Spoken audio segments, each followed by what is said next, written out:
subscribe official iNews channel. Dan jangan lupa klik tombol notifikasinya.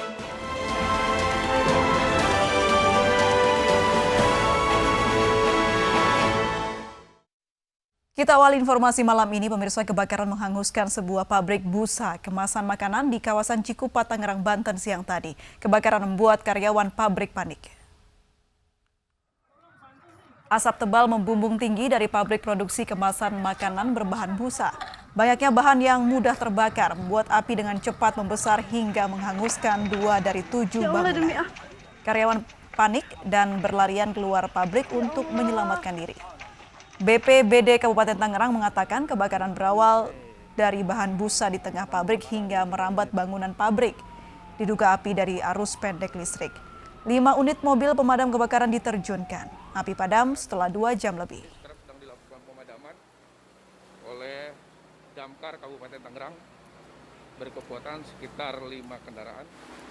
Pabrik ini memproduksi semacam styrofoam Kabupaten Tangerang. Ini pasukan Damkar sedang melakukan pemadaman.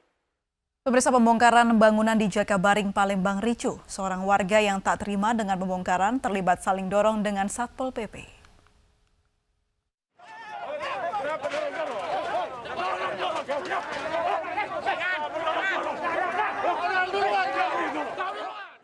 Aksi saling dorong terjadi lantaran seorang warga tak terima bangunan miliknya dirobohkan Satpol PP Provinsi Sumatera Selatan.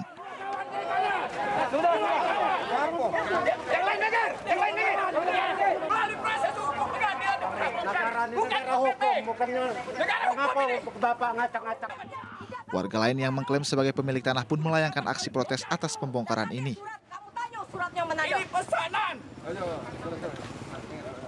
Mereka berdalih telah menempati lahan ini sejak masih menjadi rawa dan meminta ganti rugi kepada pemerintah.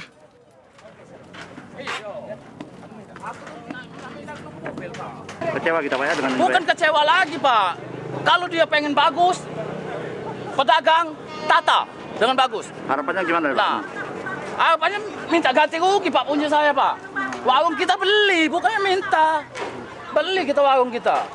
Sudah berapa lama kita? Dari 2003 Pak, ini masih hutan kami semua, masyarakat yang nembun ini. Meski sempat mendapat penolakan, Satpol PP tetap membongkar sejumlah bangunan semi permanen yang dinilai menyalahi izin.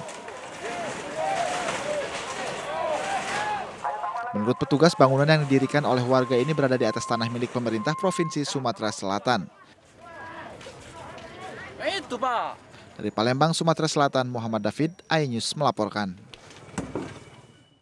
Setelah 3 hari pencarian 6 pendaki yang tersesat dan terjatuh ke jurang Gunung Lompo, Batang, Goa, Sulawesi Selatan akhirnya ditemukan. Salah satu pendaki patah tulang karena terjatuh ke dalam jurang.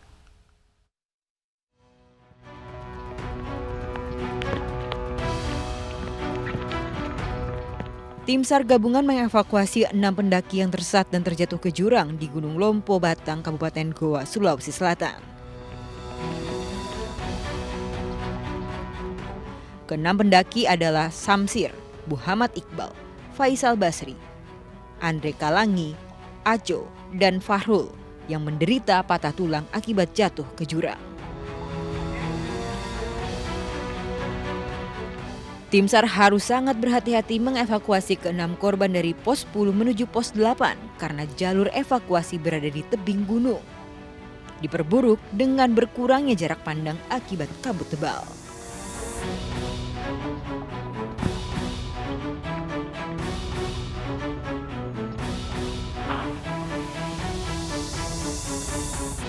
Pencarian dilaksanakan hari ini adalah hari ketiga, tetap dilanjutkan disebabkan karena terhambat oleh karena cuaca yang sangat ekstrim, hujan terus menerus, kemudian jalan untuk ke atas itu di Gunung Lompo Batang sangat-sangat licin, sehingga hari ini hari ketiga, alhamdulillah pada pukul 12.15 waktu Indonesia Tengah, ke-6 korban yang dimaksud termasuk 1 orang yang kena patah tulang dan itu jatuh ke jurang, tetapi sempat dievakuasi oleh teman-teman dari 5 orang ini, ditemukan dalam keadaan selamat hari ini.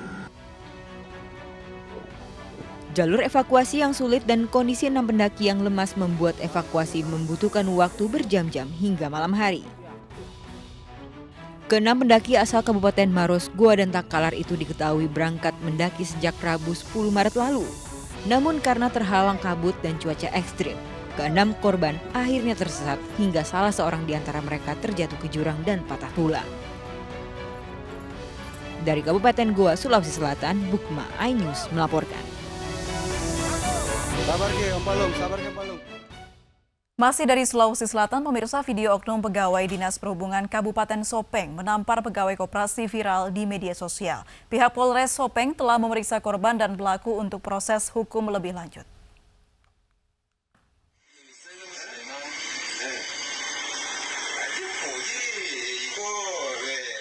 Inilah video oknum pegawai Dinas Perhubungan Sopeng yang menampar seorang pegawai koperasi yang viral di media sosial. Dalam video yang berdurasi 46 detik ini, seorang pegawai koperasi hendak menagih utang pada oknum pegawai Dishub. Sementara itu, polisi sudah memanggil kedua orang yang ada dalam video tersebut untuk diperiksa. Korban ini melakukan penagihan kepada pelaku, namun di situ pada saat terjadi argumen ada ketersinggungan, sehingga oknum anggota Dinas Perhubungan ini melakukan pengalihan terhadap korban. Kasusnya pun masih tahap penyidikan, selanjutnya akan ditentukan apakah masuk ke ranah pidana atau berakhir damai. Dari Kabupaten Sopeng, Sulawesi Selatan, Amnar Sengkang, iNews melaporkan. Tangan seorang pegawai toko kue di kawasan Pulau Mas Kayu Putih, Pulau Gadung, Jakarta Timur terjepit mesin penggilingan daging. Proses evakuasi di lokasi tak berhasil sehingga korban dibawa ke rumah sakit.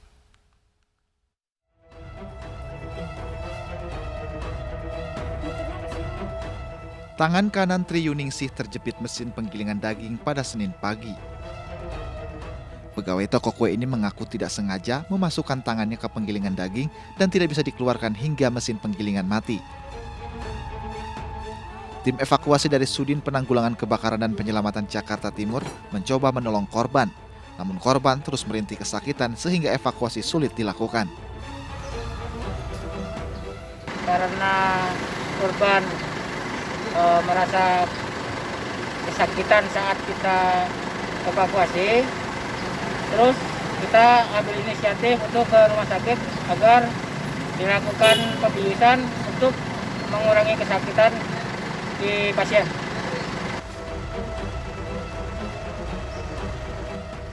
Akhirnya, korban dibawa ke Rumah Sakit Omni Pulau Mas, Jakarta Timur. Proses pelepasan tangan korban dari mesin penggilingan daging hanya berlangsung 5 menit. Dari Jakarta, Rio Manik, iNews melaporkan. Komisi Pemberantasan Korupsi menyita 52,3 miliar rupiah uang garansi bank terkait suap ekspor benih lobster. Uang itu adalah komitmen fee yang diminta Edi Prabowo sebagai jaminan izin perusahaan ekspor benih lobster.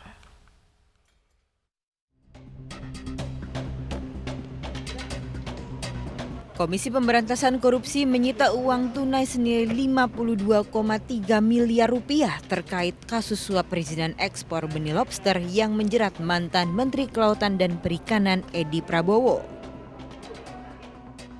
KPK menemukan uang ini adalah jaminan bank garansi dari perusahaan-perusahaan yang mendapatkan izin ekspor lobster di periode 2020. Uang yang disita merupakan komite fee yang disamarkan berupa garansi bank atas perintah Edi Prabowo kepada Sekjen KKP. Dugaan tersangka EP sebelumnya memerintahkan Sekjen di Kementerian Kelautan dan Perikanan agar membuat surat perintah tertulis terkait dengan penarikan jaminan bank. Jadi agar ada bank garansi gitu ya dari masing-masing eksportir untuk diserahkan kepada Kepala BKIPM. Aturan mengenai penyerahan jaminan bank dari para eksportir itu adalah tidak ada ya. Jadi ini dugaannya adalah sebagai bentuk komitmen dalam pelaksanaan ekspor benih-benih lobster di Kementerian Kelautan dan Perikanan.